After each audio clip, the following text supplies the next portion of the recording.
Você tem medo do quê? Tem medo de barata, medo de avião, medo de altura, medo de elevadores, aquilo que a gente chama de fobia, medo de aranha?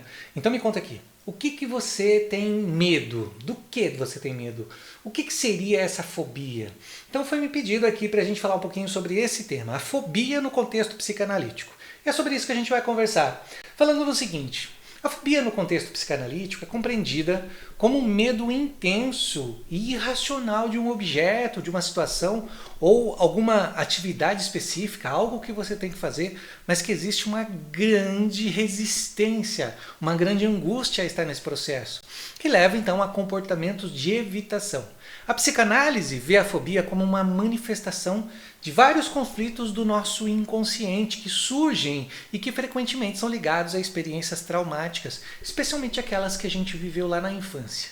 Esses medos não são proporcionais ao perigo real, àquilo que a gente está sendo exposto, e surgem de mecanismos de defesa da nossa mente que vai visar aí proteger a gente de angústias. E essas angústias internas são representadas a partir daquilo que nós estamos tendo na nossa realidade.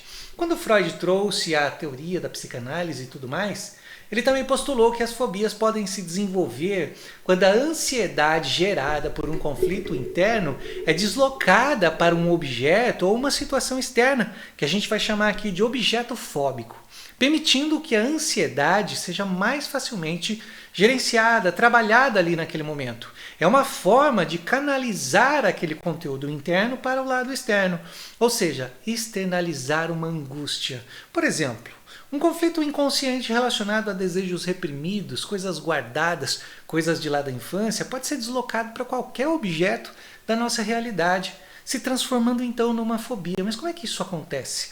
Na verdade, aquele objeto em alguma situação nos fez reviver esse trauma e isso se associou na nossa mente, como se aquele objeto fosse o causador dessa angústia.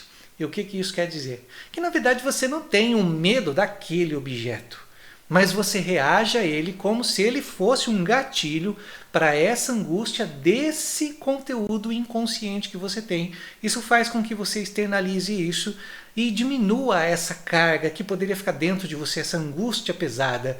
Ela é direcionada a partir desse objeto fóbico, conteúdos que vêm do nosso inconsciente.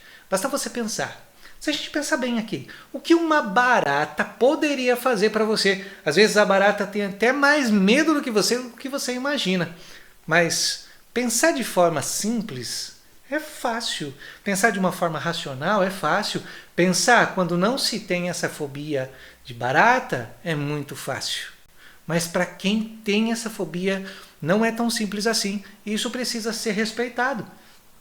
A sensação ruim que a barata traz é muito superior a esse entendimento racional de que ela é um animal que não faria nada para você. A pessoa ela tem essa sensação por conta dessa angústia. É por isso que nós conectamos a uma neurose de angústia ou então a uma histeria de angústia. Eu usei a barata como exemplo, mas isso pode ser entendido em relação a qualquer outro objeto fóbico, altura, avião, piscina, elevador, qualquer coisa que você possa ter essa descarga de angústia. Quando nós falamos de fobia, nós podemos dizer que você passou por um trauma, um conteúdo que ficou ali armazenado na sua mente, que foi recalcado por algum momento. Por exemplo, se você passou por uma situação, uma experiência traumática que envolve um cachorro, pode ser que você desenvolva uma fobia em relação a cachorro. Mas a fobia, na verdade, a angústia, ela está ali dentro e você pode também direcionar qualquer outra coisa que se pareça com um cachorro ou qualquer outro objeto que por alguma razão fez você conectar com a imagem de um cachorro. Essa experiência negativa, ela é assimilada de forma bastante significativa na nossa mente, criando uma estrutura cognitiva onde esse objeto fóbico é associado a perigo, a medo, a uma angústia, a algo que pode levar você a uma compreensão de que você pode até morrer. Essa associação não é arbitrária, mas ela é substancial, pois está baseada em uma experiência emocional intensa. Além disso, quando a gente fala de superação, para superar uma fobia, é necessário reestruturar essas associações de maneira significativa. Isso pode envolver a compreensão do que estaria sendo impulsionado do inconsciente e que é conectado a esse objeto fóbico, permitindo que novas associações positivas ou neutras possam ser formadas. uma vez que se entende que esse objeto é apenas uma representação e que o conteúdo inconsciente, quando tornado consciente, não encontra mais caminho para ser externalizado da mesma forma. Ele pode ser trabalhado e pode ser ressignificado a partir de um processo de análise.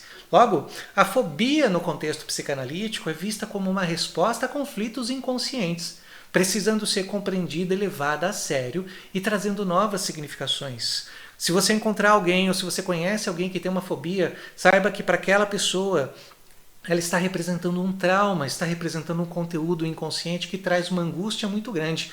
Às vezes as pessoas chamam de frescura, às vezes as pessoas chamam de brincadeira, de balela, nada a ver. Quem tem um objeto fóbico sofre muito por causa disso. Por isso que é importante a gente compreender que cada pessoa tem a sua forma de ser, cada pessoa tem a sua reação, e quando vem essa descarga emocional, essa angústia muito grande, aquilo não se trata de frescura, disso ou daquilo, se trata de uma representação psíquica da pessoa.